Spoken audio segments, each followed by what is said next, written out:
Bienvenue à toutes et à tous au DK. Alors avant de laisser Lucille gérer la conférence, peut-être juste vous dire qu'on est les jeunes FGTB. Moi, je suis animateur aux jeunes FGTB Bruxelles. Et donc, on fait remplir une enquête pour les travailleurs avec ou sans emploi de moins de 35 ans en haut. Si c'est votre situation et que vous travaillez à Bruxelles, n'hésitez pas à passer. Et puis, si vous n'êtes pas encore syndiqué, c'est aussi le moment de le faire. Aux jeunes FGTB, c'est gratuit.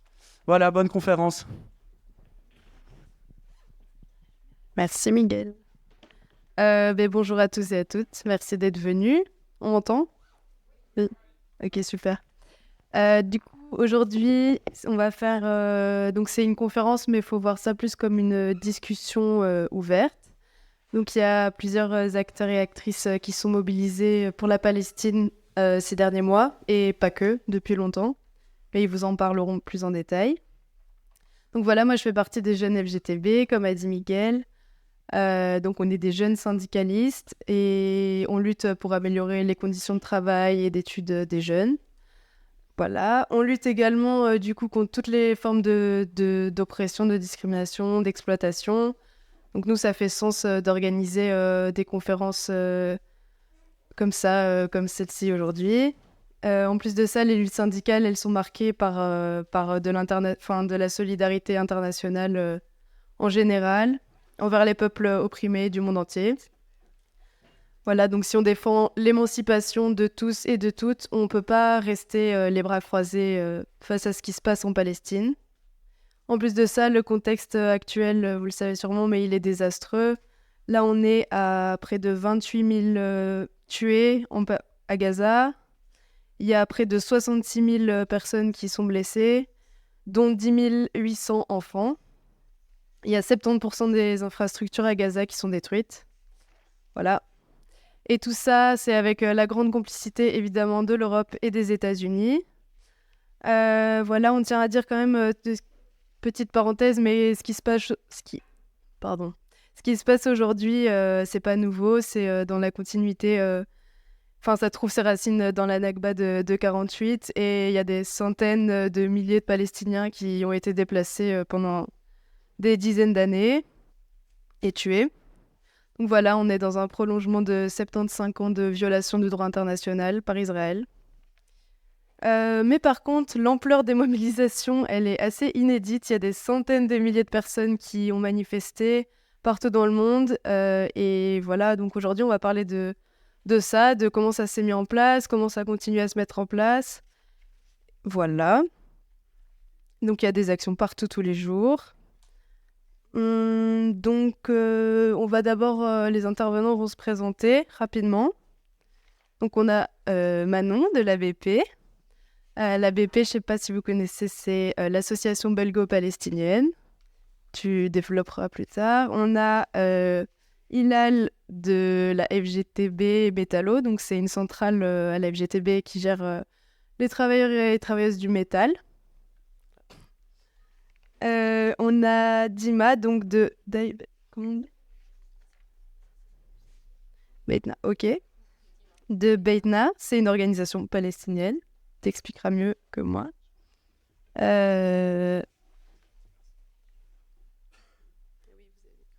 On a Mehdi de Intal. Donc voilà, c'est une association, une organisation qui lutte pour la paix dans le monde et contre l'impérialisme. Et on a Mona de BDS Bruxelles. Je vous laisse saboter.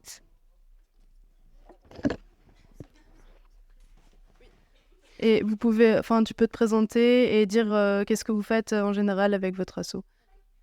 Donc bonsoir tout le monde. Déjà merci d'être autant. Donc moi je suis Manon de l'association belgo-palestinienne. Donc l'ABP a été créée en 1975. À l'époque c'était dans l'idée des mouvements de lutte décoloniaux et anti-impérialistes. Et donc depuis, au fur et à mesure du temps, l'ABP s'est développée et a grandi. Et aujourd'hui c'est devenu une association d'éducation permanente qui travaille donc à sensibiliser, à informer les Belges sur ce qui se passe en Palestine et aussi à faire du plaidoyer politique. Donc voilà, grosso modo, on fait des missions civiles, c'est-à-dire qu'on organise des missions où on prend des groupes de civils belges pour les emmener sur place, pour leur faire rendre compte de ce qu'est la réalité en Palestine. Donc voilà le gros du gros. Donc moi je m'appelle Hilal Sor, je suis le secrétaire général des métallurgistes de la FGTB, donc une des 6 centrales de la FGTB qui s'occupe des travailleurs de la métallurgie. Donc pour aller dans les détails, la métallurgie c'est le secteur automobile, les garages, l'aérospatial, tous les secteurs de la sidérurgie par exemple. Et notre centrale est en solidarité avec le peuple palestinien depuis très très longtemps, mais plus concrètement maintenant, depuis le début des années 2010, on a des projets concrets de soutien en Palestine et principalement dans le secteur de la santé. Donc je pense qu'on aura l'occasion de l'expliquer. Donc voilà, ça nous paraît logique et on l'a dit en tant que syndicaliste, on a un sentiment naturel contre les injustices et quelle est la plus grande injustice que vit ce monde depuis 1945, c'est ce qui est fait au peuple palestinien. Et donc, ça, quand on est syndicaliste, ça paraît, c'est un élan naturel d'être solidaire des Palestiniens, des syndicats palestiniens, parce qu'il y en a qui se battent aussi sur le terrain pour les conditions de travail des Palestiniens. Et donc voilà, c'est à ce titre-là que je remercie les jeunes FGTB de nous avoir invités à débattre aujourd'hui avec vous. Bonsoir à tout le monde.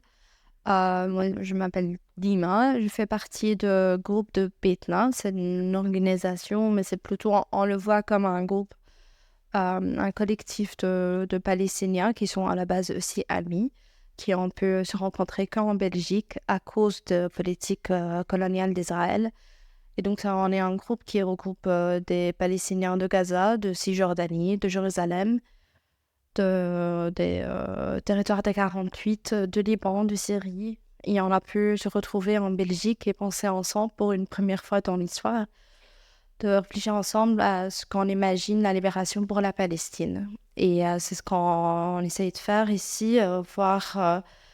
Bon, bien sûr, les outils qu'on peut utiliser sont différents d'un pays à l'autre, d'une région à l'autre, mais réfléchir ensemble quels seront les meilleurs outils pour les Palestiniens, pour la mobilisation, pour la Palestine, seront pour l'Europe, et apporter cette voix palestinienne, cette vision palestinienne de la décolonisation et la libération. Donc, et voilà, collectif, bien sûr, indépendant de tout, indépendant surtout.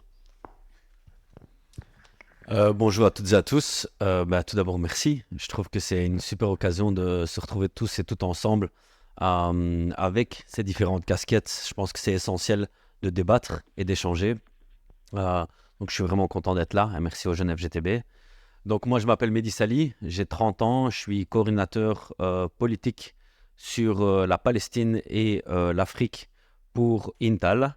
Intal, c'est quoi? Intal, c'est une organisation de solidarité internationale qui existe depuis très longtemps. Je ne saurais pas vous dire la date, donc je ne vais pas improviser. Notre organisation compte près de 2000 personnes en Belgique.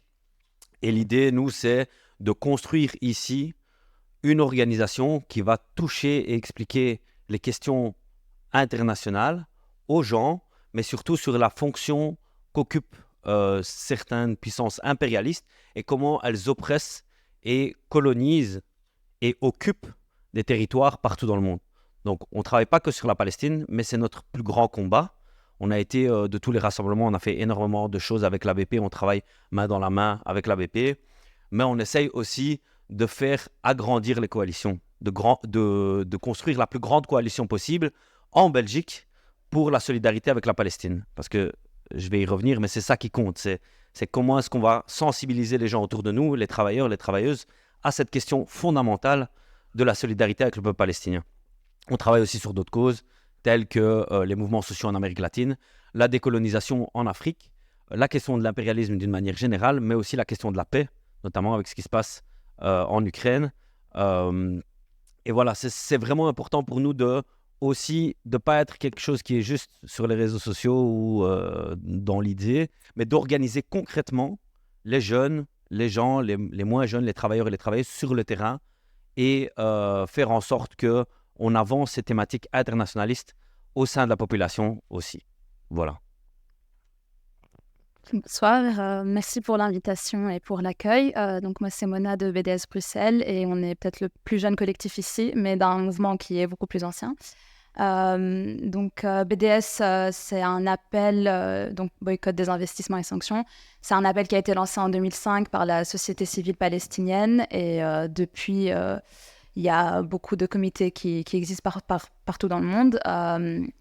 Depuis octobre, en fait, on était un groupe informel qui a décidé de créer du coup un comité BDS à Bruxelles. Il existe déjà un comité BDS à l'ULB depuis déjà plus de 10 ans, mais on avait envie de travailler sur cette question plus spécifiquement à Bruxelles et de mener, sensibiliser et diffuser des actions de boycott spécifiques. Je pense qu'on aura l'occasion d'y revenir. Et pour dire encore un ou deux mots sur BDS, les trois revendications principales, les trois revendications de BDS sont le droit au retour des réfugiés, la fin de l'apartheid et de la colonie et de la colonisation, et l'égalité des droits. Donc l'idée, c'est qu'il y aura un boycott jusqu'à obtention de ces trois revendications-là. Et il existe donc 3 types de boycotts, économiques, culturels, sportifs et académiques. Et voilà, donc c'est là-dessus qu'on milite et qu'on essaye de diffuser des choses. Merci. Merci. Mais donc une première grande question assez large, c'est quelles sont vos stratégies à long terme et à court terme pour la libération du peuple palestinien? Quels sont vos moyens d'action que vous utilisez? Que ce soit, je sais pas, des manifestations, du boycott, des blocages, etc. Et est-ce que vous savez faire un petit bilan de ce qui... Ça fait beaucoup, désolé. Un petit bilan de ce qui marche le mieux en ce moment et ce qu'il y aurait à améliorer pour intensifier la lutte. Je propose que Dima commence, comme je l'ai. Merci. Allez, Dina. Je pense que toute action, que ce soit actuelle, passée ou future, se focalise surtout sur le terrain même et l'évolution sur le terrain. Quand la guerre génocidaire actuelle à Gaza a commencé en octobre, l'idée c'était surtout de la mobilisation en masse. Et ça, c'était le grand focus. Et d'apporter en fait une sorte de collaboration étendue entre plusieurs organisations, même s'ils sont de spectres politiques, idéologiques, plus ou moins il y a des petites différences, pas énormes non plus. Et de se regrouper ensemble et de voir mobiliser en masse les gens parce qu'on était face à nos gouvernements et nos médias qui insistaient sur le fait que le peuple palestinien n'est pas reconnu, ses droits ne sont pas reconnus et que ces crimes sont justifiables, que ce sont des crimes d'humanité. Il y avait aussi un denial. Oui, voilà, de déni total en fait de la réalité génocidaire de la guerre génocidaire actuelle. Donc il y avait la mobilisation en masse et je pense que on peut dire après avoir eu plus de 60 000 personnes plusieurs fois à Bruxelles que c'était une grande réussite et c'était la plus grande manif de l'histoire de la Belgique pour la Palestine, pour le soutien de la Palestine. Donc c'est comme ça qu'on commençait. Pour l'évolution, je pense qu'au futur, et ça c'est quelque chose à laquelle on doit tous et toutes y réfléchir ensemble, que ce soit organisateurs et individus, collectifs et autres, avoir des actions ciblées avec des demandes concrètes et mettre encore et davantage de pression sur les gouvernements parce que voilà, le gouvernement belge prend des décisions qui sont moins graves, moins pénibles, disons, que les autres gouvernements voisins, mais ça reste pas suffisant. Il faudrait davantage de pression jusqu'à ce que tout le système d'apartheid démantelé, voilà. Et donc, je laisse aussi les autres. C'est difficile de commencer parce qu'il y a tellement de choses à dire et puis voilà, donc petit à petit, je peux ajouter des idées. Donc oui, comme Dima le disait, nous, ce qui a été super important, c'est de réussir à réunir la plus large coalition qui était possible de la société civile. Donc en réunissant des syndicats comme la FGTB, des associations comme Amnesty, Oxfam, le CNCD, Elvelvelv du côté flamand. Donc c'était vraiment de réussir à réunir tout ce spectre de la société civile qui signe un même texte pour qu'on soit le plus nombreux possible dans la rue et que ces manifestations ait le plus de pression possible à mettre sur nos gouvernements. Et effectivement, on peut remarquer que c'est une grande victoire et ça, on peut en être fier.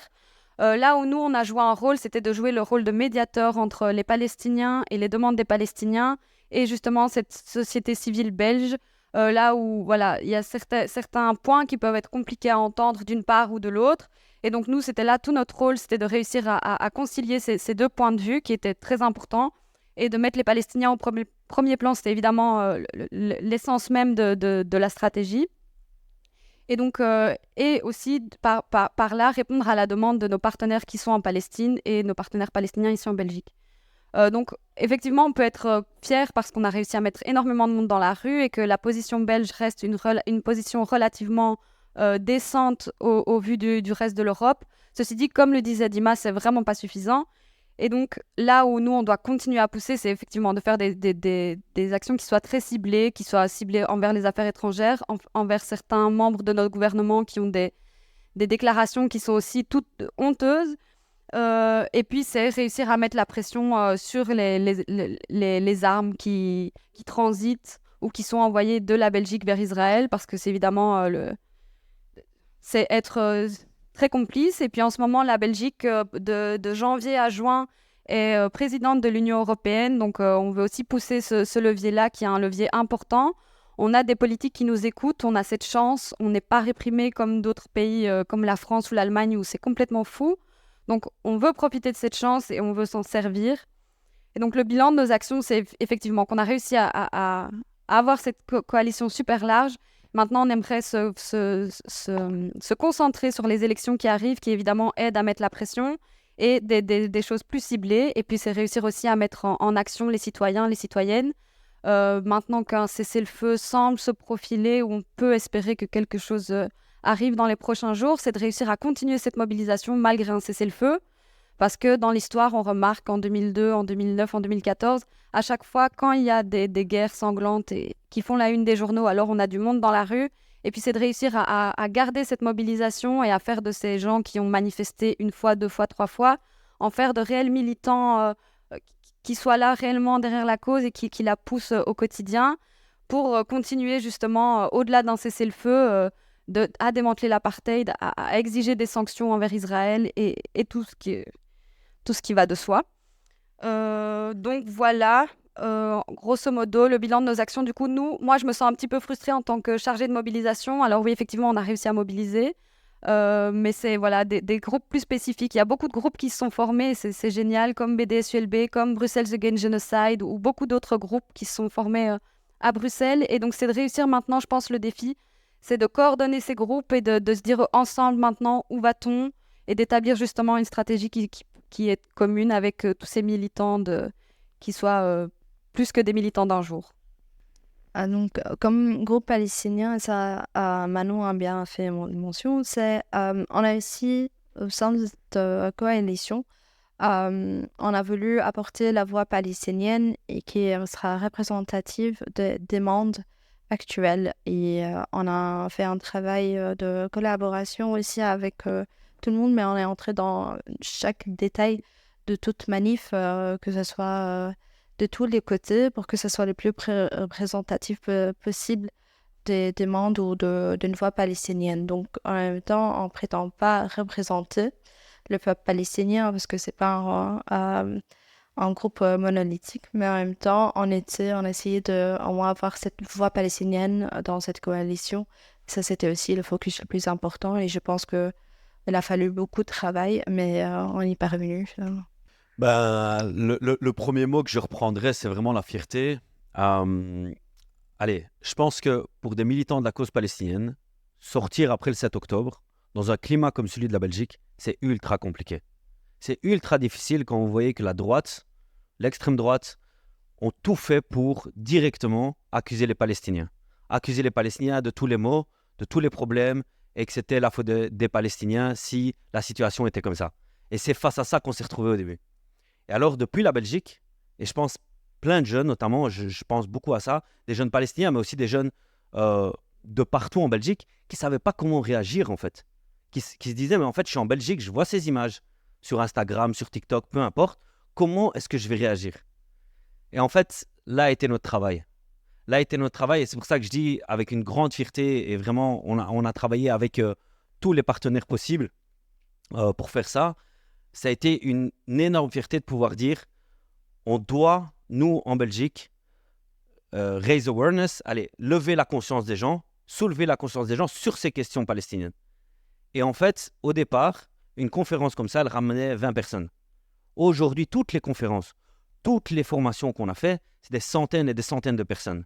Donc nous, c'est vraiment ce qu'on a décidé de faire avec Intal, c'est de prendre ce cheval de bataille, c'est d'aller trouver les gens qui ne sont pas convaincus aussi. Parce que c'était ça, il y avait beaucoup de gens qui ne savaient pas en fait, qui ne comprenaient pas ce qui se passait. Et on a décidé d'aller trouver tous ces gens dans les quartiers, dans les entreprises aussi, mais aussi on a eu l'occasion, on a été invité par la FGTB, nous, pour donner aussi des formations à Charleroi, à Liège, dans d'autres centrales, etc., pour expliquer ce qui se passait concrètement. Et qu'en fait, ça n'avait pas commencé le 7 octobre, ça avait commencé depuis 75 ans, depuis qu'Israël occupe la Palestine. Et ça a été, je trouve, on doit avoir conscience de ça.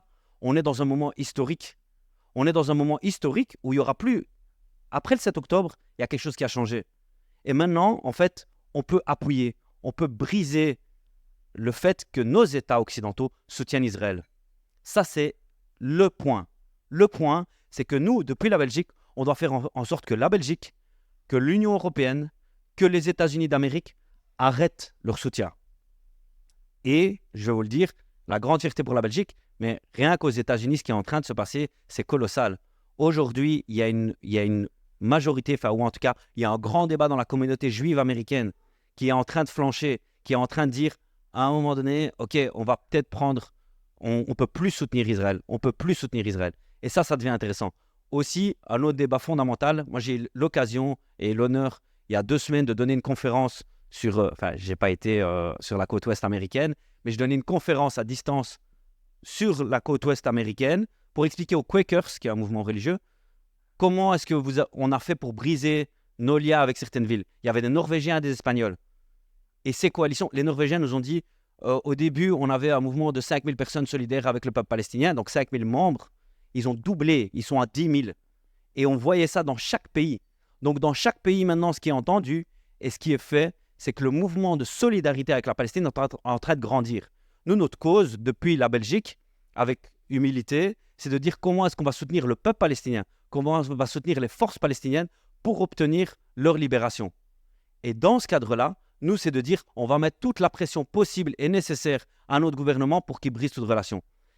Je vais vous donner des exemples. Donc, on avait 3 mots d'ordre. Informer d'abord la population, une centaine de conférences en Belgique. Aussi, essayer de construire des collectifs. Partout dans 4-5 villes, on a réussi à faire ce travail-là avec Intal, avec l'ABP, avec d'autres partenaires, avec les Palestiniens. Construire des coalitions à Gand, à Bruxelles, à Leuven, à Liège, à Anvers. De construire des coalitions concrètes qui vont occuper le terrain. On a aussi fait en sorte de donner les formations, comme ça je vous avais expliqué. Et après cette étape d'informer, on s'est dit, maintenant le moment est venu d'organiser.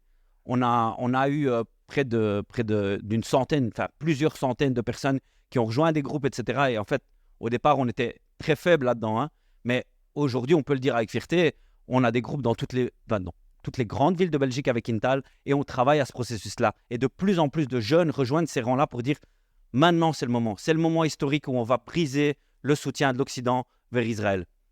Donc ça, c'était notre deuxième objectif. Et alors, le troisième, c'était de mobiliser. C'était de construire la coalition comme on l'a fait au niveau national, avec l'ABP, avec les Palestiniens, avec la FGTB, avec toute une série de panels, avec 70 organisations qui ont signé le dernier appel, avec un mot d'ordre qui n'a jamais été aussi progressiste en Belgique, qui a été le plus loin possible. Donc vraiment, au départ, on parlait juste d'un cessez-le-feu. Maintenant, on parle de sanctions envers Israël. On parle de briser l'accord d'association UE-Israël, d'imposer un embargo militaire. Le gouvernement wallon, il a craqué il y a 3 jours en appliquant le fait que certaines licences d'exportation d'armes ne seront plus appliquées. C'est ça, c'est des victoires concrètes. Et vous pouvez être fiers, parce que je sais que vous avez tous participé à ça, mais je sais aussi qu'on peut être fiers de dire que notre rôle, il a été là. Notre rôle, il a été là. Ce qui est en train de se passer aux États-Unis, 400 000 personnes dans les rues, ce qui est en train de se passer partout en Europe, etc. Ça, c'est gagné.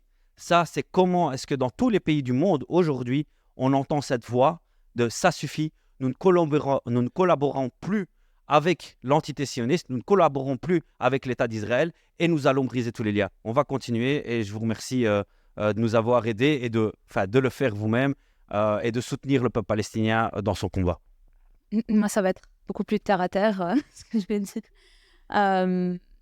En fait, avec BDS Bruxelles, pour l'instant, on est sur le boycott économique, principalement. Et puis, bon, là, avec l'arrivée de l'Eurovision, on va aussi lancer une campagne, je pense, en collaboration aussi avec les groupes qui existent pour boycotter l'Eurovision et voir un peu ce qu'on peut faire. Mais avec Carrefour, pour l'instant, on est sur une campagne qui a commencé par un envoi massif une action mail où il y a eu déjà plus d'une centaine de mails envoyés au PDG Alexandre Bompard. Et des tractages aussi qui ont eu lieu devant les magasins. On a des tracts ici à l'entrée si vous voulez. Aller les distribuer, une lettre qu'on a écrite pour donner aux gérants des magasins. Enfin bref, plein de choses pour aller déranger, interpeller les gens. Tout le temps, on essaye de faire au moins une fois par semaine. Pour l'instant, on y tient. Et je sais qu'Intal aussi fait ça assez souvent. Je précise qu'on n'a pas du tout le monopole ni du boycott ni du BDS. On a des directives qu'on suit et qu'on essaye de diffuser, de populariser. Donc voilà, un peu pour nos modes d'action.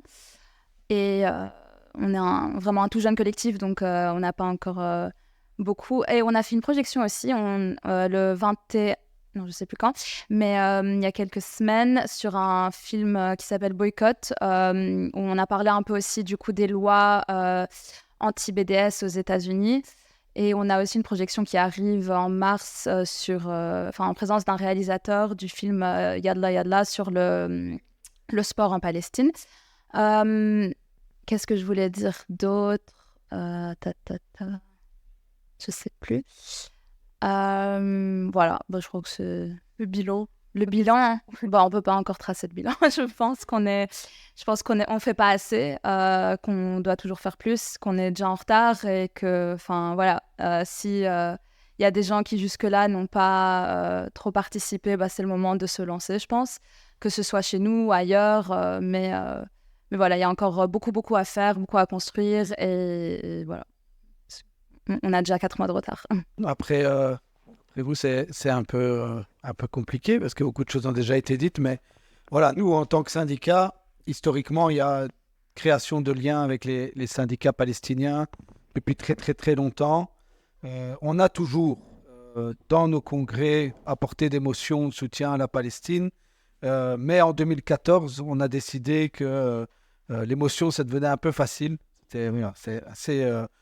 facile, ça devient automatique, un congrès, motion pour la Palestine, tout le monde vote et quand on rentre chez soi, il n'y a pas beaucoup de suivi de tout ça.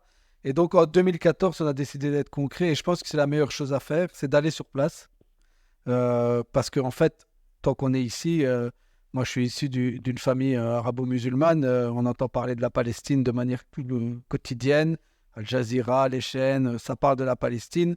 On se sent naturellement solidaire du peuple palestinien aussi par des origines, etc.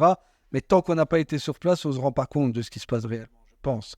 On a toujours cette vision et on peut être pro-palestinien sans avoir été sur place. Ce n'est pas ce que je dis. Mais quand on va sur place, on se rend compte de ce que c'est un régime d'apartheid, en fait.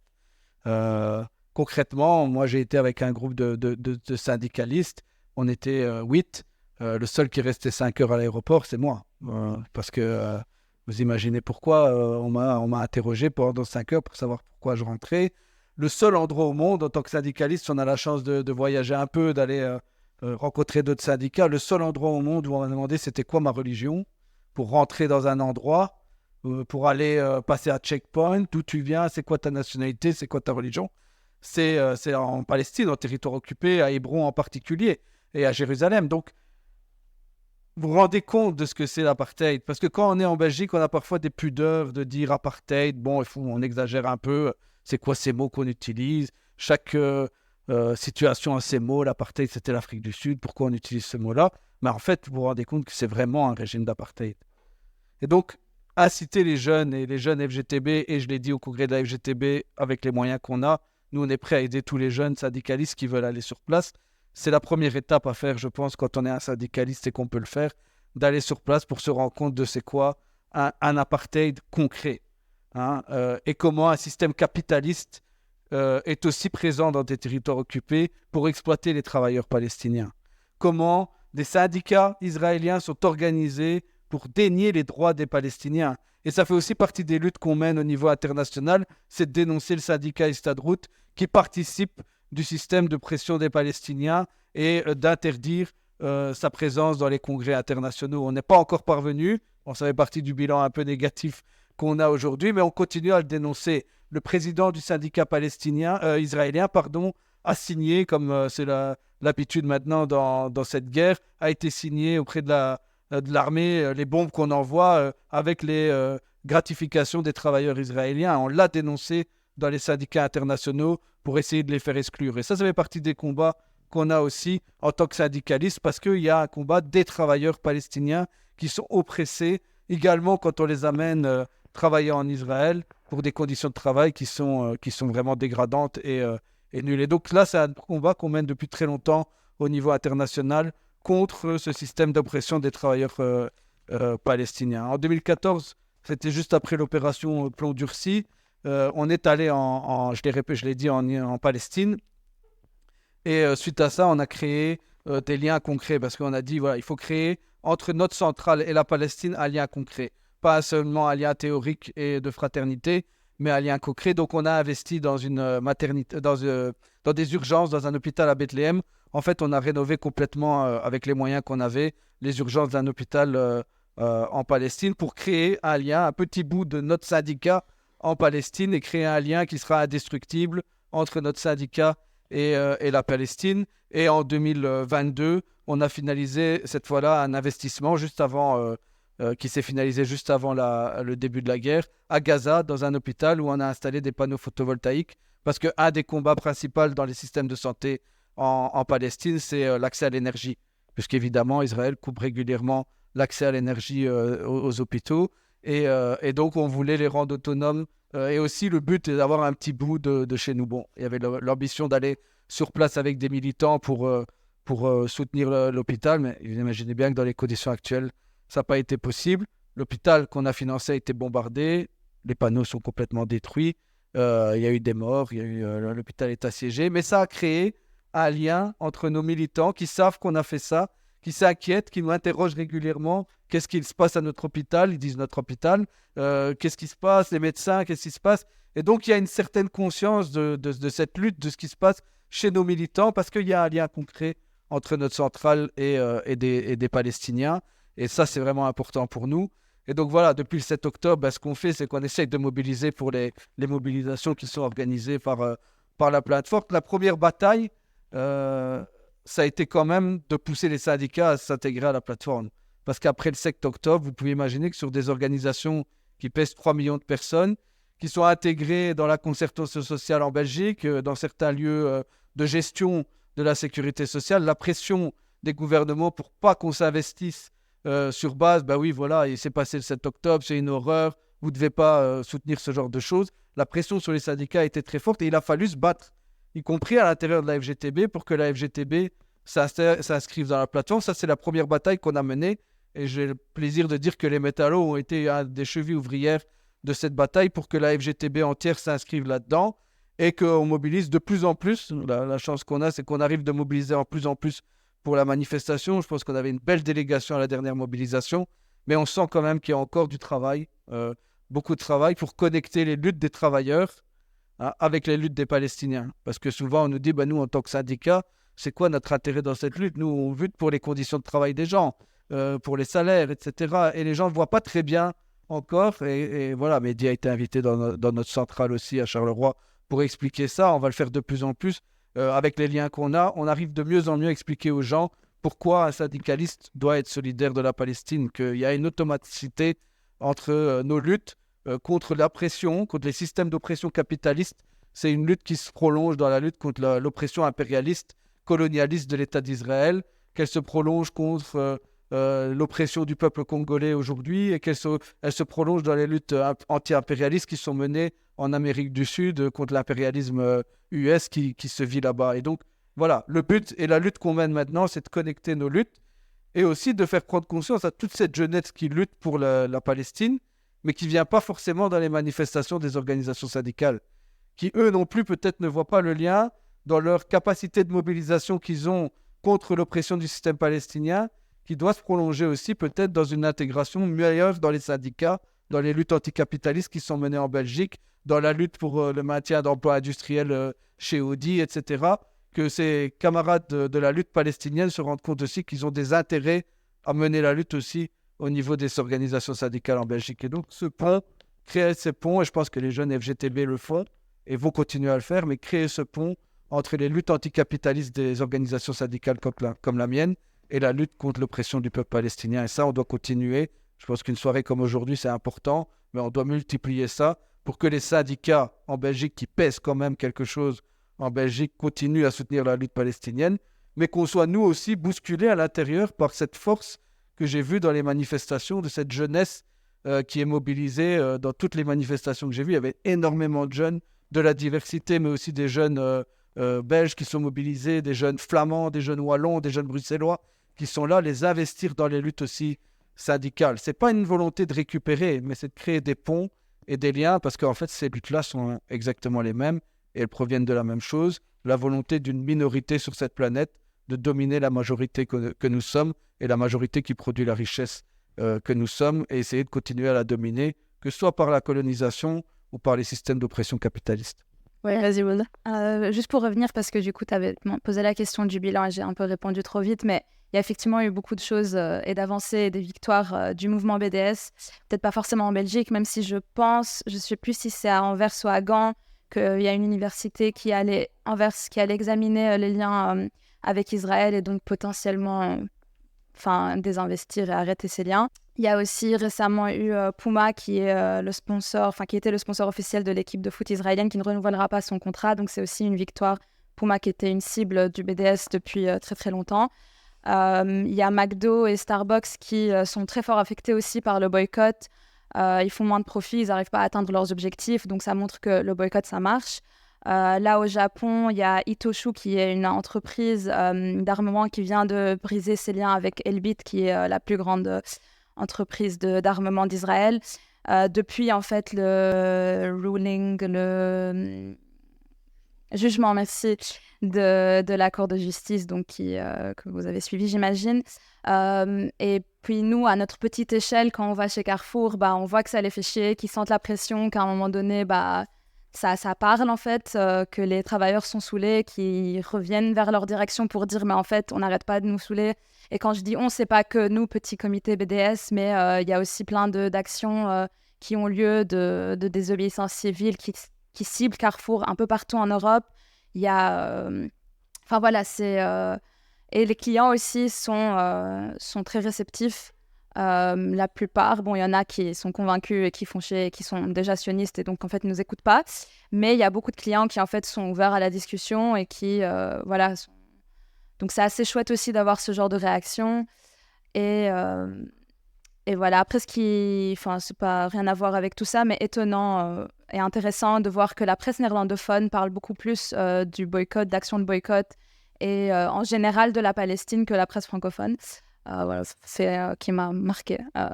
Je dis ça comme ça, mais c'est pour dire à quel point aussi la presse francophone fait vraiment très très mal son travail en ce moment et c'est assez déplorable. Mais aussi, en parlant de la presse, c'est aussi un côté manquant. Je trouve que oui, il y a eu la masse mobilisation, il y avait plusieurs actions ciblées et c'est de plusieurs collectifs et coalitions. Il y a d'un côté le travail sur les médias et la presse qui n'a pas été très avancé malheureusement, surtout du côté francophone, où c'est très visible. Il n'y a pas eu une sorte d'avancement dans le discours. Et je pense qu'à un moment donné, il faudrait réfléchir ensemble à comment on peut travailler ensemble pour changer cela et mettre la pression, que ce soit sur des organisations de presse et aussi soutenir la média alternatif.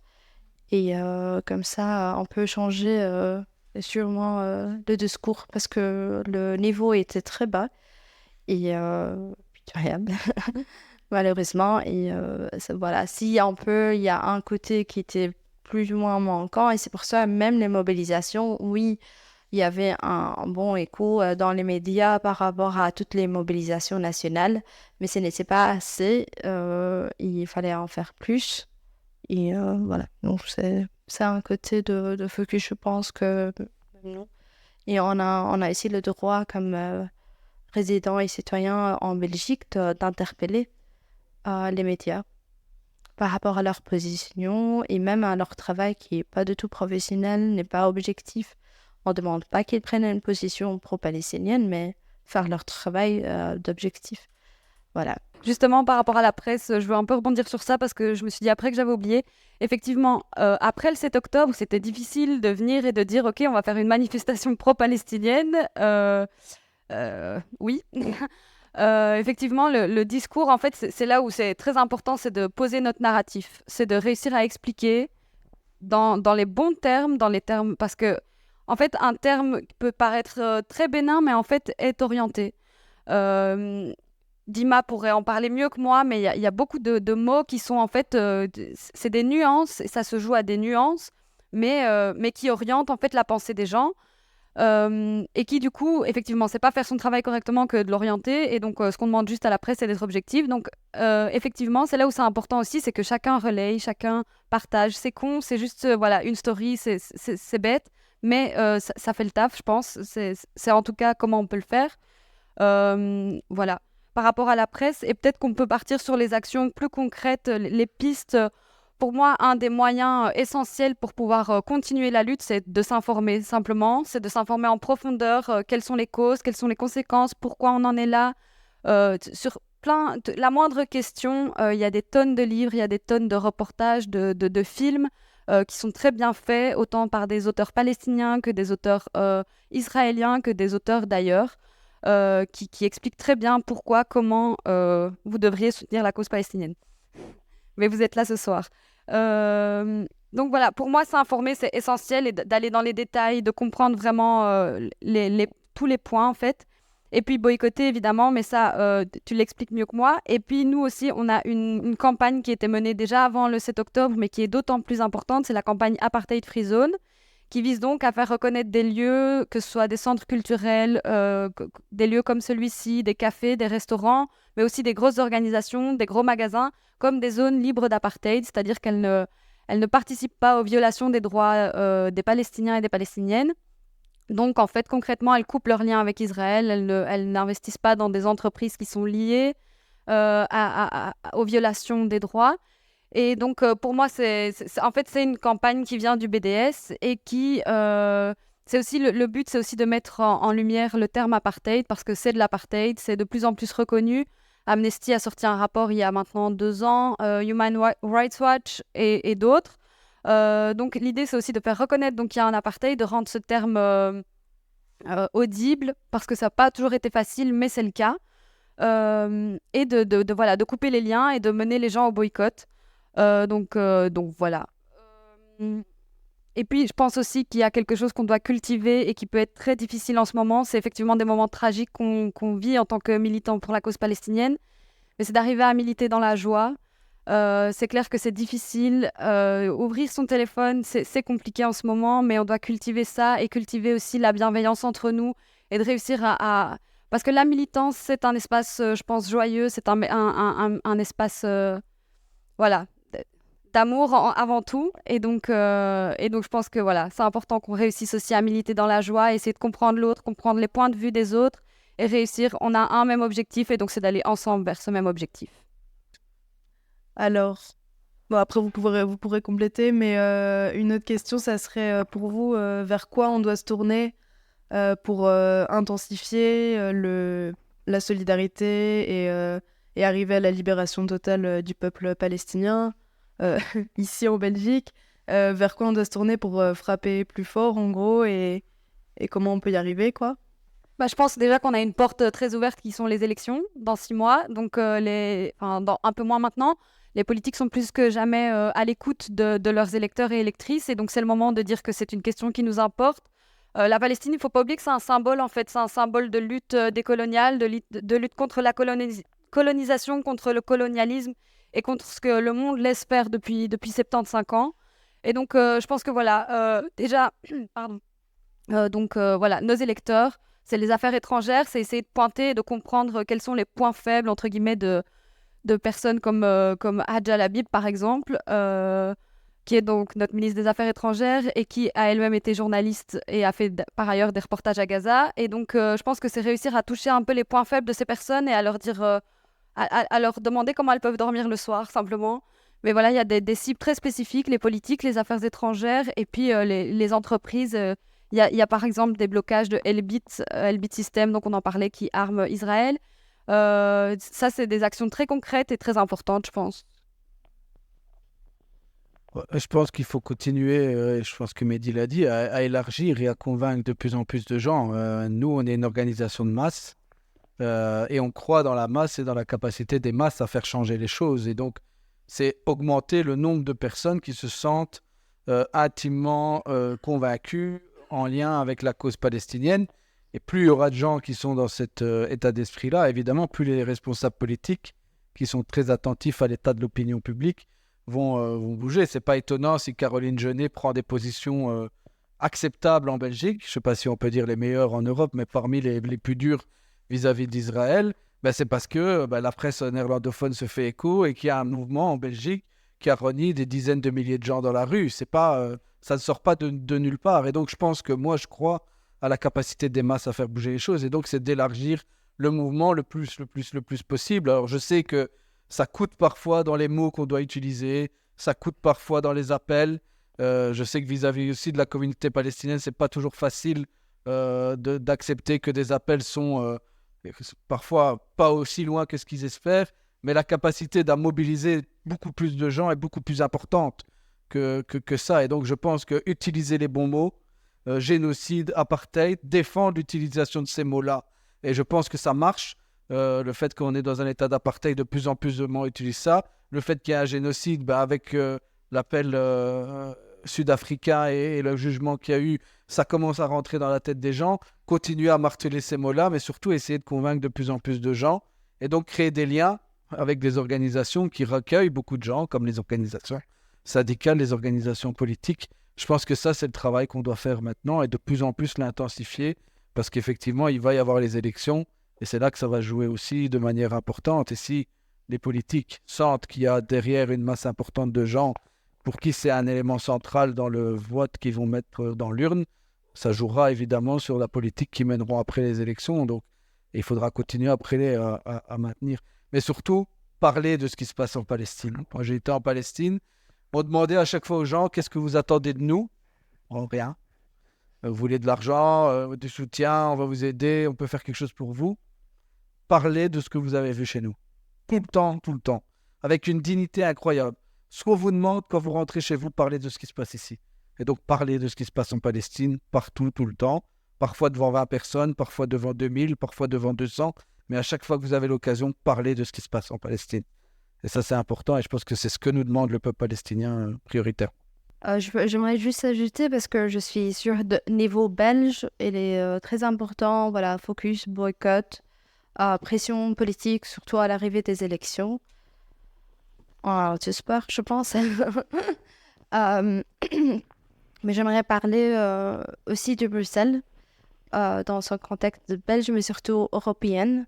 Malheureusement, Bruxelles, c'est la capitale européenne. Enfin, je dirais malheureusement, parce que je ne suis pas une grande fan des institutions européennes, surtout avec leurs positions qui sont complices de manière très claire avec les génocides qui se passent en Palestine.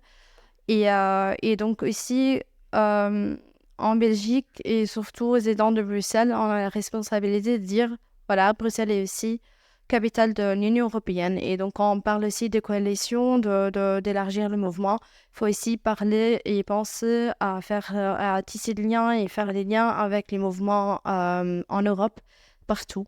Comme ça, une prochaine fois, le 11 novembre, l'appel, c'était aussi la marche européenne. Comme ça, une prochaine fois, on accueille aussi des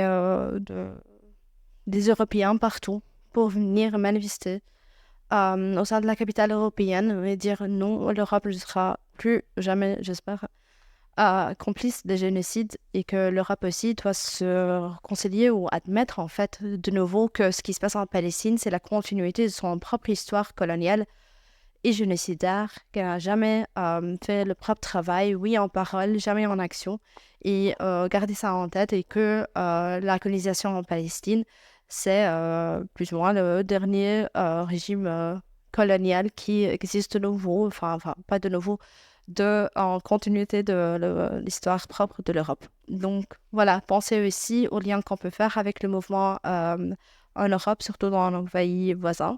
Et on rappelle par exemple l'arrivée des parlementaires français ou un groupe des marcheurs français la semaine passée et espérons avoir des millions dans la rue de Bruxelles. Ben, sur les perspectives, moi je pense que, comme je dis, j'insiste là-dessus, mais bon, c'est ma formation d'historien. On est dans un moment historique et c'est vraiment pas une blague dans le sens où il y a, pour l'histoire du Vietnam, juste qu'on se rende compte, le Vietnam il a été colonisé, il a vécu une guerre d'oppression ultra violente contre les États-Unis d'Amérique. Ils ont gagné.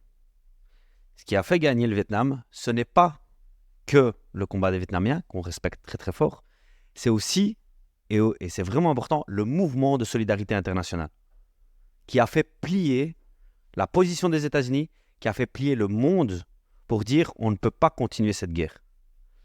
L'apartheid, même histoire.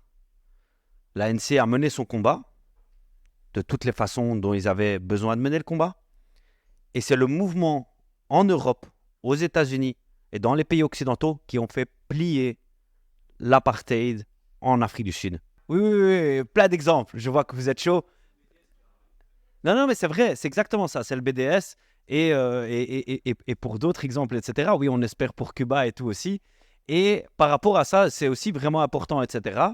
C'est aussi très important par rapport à ce qui s'est passé en Algérie. Je suis algérien. Je dois parler de mon peuple. J'ai pas mon drapeau, mais voilà.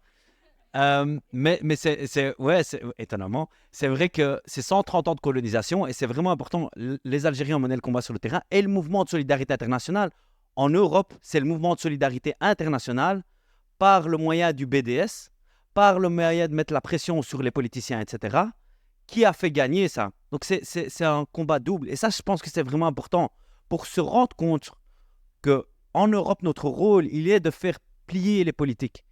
Donc, il y a les élections, c'est vrai, mais aussi, et l'histoire sociale nous le montre, par la rue, par la manifestation, par des actions ciblées, ça peut prendre plein de formes, par des pétitions, par toute une série d'actions directes. Donc, c'est aussi ce qu'on veut faire avec Intal, c'est ces actions directes dans plein de carrefours en Belgique. C'est aussi des pétitions, une pétition qu'on a lancée sur l'embargo militaire qu'on a lancée hier et qui a déjà fait 600 signatures. Aussi, ces questions de justement mettre la pression politique avec des actions mailing qu'on avait organisées, etc. Ça, c'est les perspectives. Et surtout, et c'est ça qui est important, c'est l'unité dans la coalition. C'est de créer la coalition la plus vaste. Et ça, c'est vraiment important. Je le pense, on est entre convaincus, c'est très bien. Voilà, on peut se parler pendant des heures et ça va être génial et super, tout le monde va être content et on va tous être d'accord et tous dans notre coin. Ce qui est important, et c'est ce que Hilal disait aussi, et je suis vraiment d'accord avec ça, c'est aller mener le combat, aller convaincre toutes les instances qui ne sont pas encore convaincues, les travailleurs et les travailleuses, de rejoindre ce combat-là. Et c'est fait partout dans le monde aujourd'hui. Partout dans le monde, on voit des populations entières rejoindre la cause de la Palestine, mais soyons pas naïfs. Je veux aussi le rappeler. Donc, 90% des peuples soutiennent la Palestine, même 95% des peuples soutiennent la Palestine, 80% même des gouvernements soutiennent la Palestine. Malheureusement, on fait partie d'un endroit du globe où 20% des gouvernements, ou les 20% des gouvernements qui soutiennent plus Israël. Et c'est toutes les décisions qu'ont pris le gouvernement belge, c'est parce qu'on l'a fait plier, c'est parce qu'on lui a imposé. Et en fait, je suis vraiment très content. Ils ont pris des décisions, c'est très bien, bravo. Et franchement, on peut être super fiers, c'est notre combat, etc. C'est nous qui l'avons imposé. Mais aller plus loin. Maintenant, c'est plus le temps de juste quelques suspensions de licence d'exportation d'armes. C'est le boycott complet, la fin des relations diplomatiques avec Israël, l'embargo militaire. C'est ça. Et c'est ça que nous, on doit faire pousser. Ça, pour moi, c'est la perspective la plus importante. c'est prendre conscience que notre rôle est crucial et est ultra important depuis la Belgique, sans illusion, etc. Parce que je pense qu'il y a des gens qui se disent, ben, en fait, moi, je vais aussi, et c'est ça notre rôle, moi, je pense qu'en Belgique, depuis la Belgique, etc., c'est vraiment aussi qu'on respecte le peuple palestinien, et c'est aussi important. Nous, on ne doit pas avoir une attitude de dire aux Palestiniens ce qu'ils doivent faire. Nous, on doit avoir une attitude de, ouais, non, c'est vrai, ouais, de soutenir, de faire en sorte que la Belgique plie. Ça, c'est notre rôle. Et c'est exactement ce que, moi, quand je suis parti en Palestine en 2015, les Palestiniens, moi, j'ai dit, je veux me battre avec vous, je veux vous défendre, etc. J'ai dit, ferme ta gueule. Non, vraiment, hein. Rentre en Belgique, t'es dans le cœur. T'es dans le cœur du capitalisme, t'es dans le cœur de l'impérialisme. Dis ce message-là, etc. et tout, et fais entendre notre voix. S'il te plaît, bats-toi pour que la Belgique arrête de soutenir Israël. Un tout dernier point de mon côté, et c'est rappeler l'idée entre notre relation aux Palestiniens qui sont en Palestine actuellement. Il faut rappeler aussi que les Palestiniens mènent un combat de résistance tous les jours dans tous les moyens possibles. Et il faut aussi un travail de légitimation, de résistance. Et c'est un travail parce que la BDS, c'est un groupe aussi, l'appel au boycott, c'est un appel palestinien. Ça, c'est un moyen de résistance qui a été délégitimé, pas que aux États-Unis, en France, et ça approchait doucement en Belgique, et même comme ancienne membre de BDS-ULB, je me rappelle et je me souviens du harcèlement qu'on a eu de la part de l'administration. Et donc, voilà, légitimer, c'est un travail de légitimation de toute sorte de résistance palestinienne. Et là, ses propres moyens en Europe, hein. Et ça, ses propres outils en Europe, qui sont BDS, pression politique, travailler sur tous les niveaux. Comme groupe palestinien, il y a un mot que moi j'aime bien, c'est comme ça qu'on se voit aussi. Donc, on a pris la décision stratégique de travailler sur la mobilisation en masse, parce que c'est ça ce que le moment nécessitait. Et nécessite encore, parce que, pour rappeler, le génocide est toujours en cours, on appelle toujours et d'abord un cessez-le-feu. Il y a le mot imtidad, qui est l'extension. Il faut savoir que les Palestiniens qui sont en dehors de la Palestine, que ce soit par choix ou par exil forcé, on est une extension du peuple palestinien. Donc, ce qu'on fait ici, ce n'est pas un travail de solidarité, c'est un travail d'extension de résistance. Elle a des formes différentes.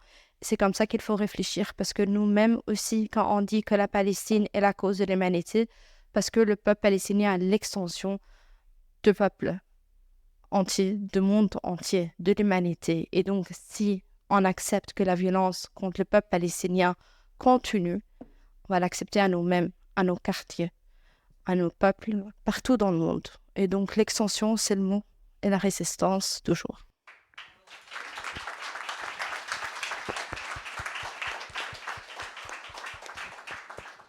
Alors, de nouveau, très terre à terre, l'action directe. Si vous n'êtes pas formé à la désobéissance civile, faites-le, rejoignez des groupes. En fait, l'idée de aussi tout le temps être dans le dérangement, dans la disruption, par des moyens légaux, si vous voulez venir tracter avec nous devant Carrefour, c'est super, mais faites aussi autre chose si vous pouvez, vous avez les moyens et vous êtes assez suffisamment protégés.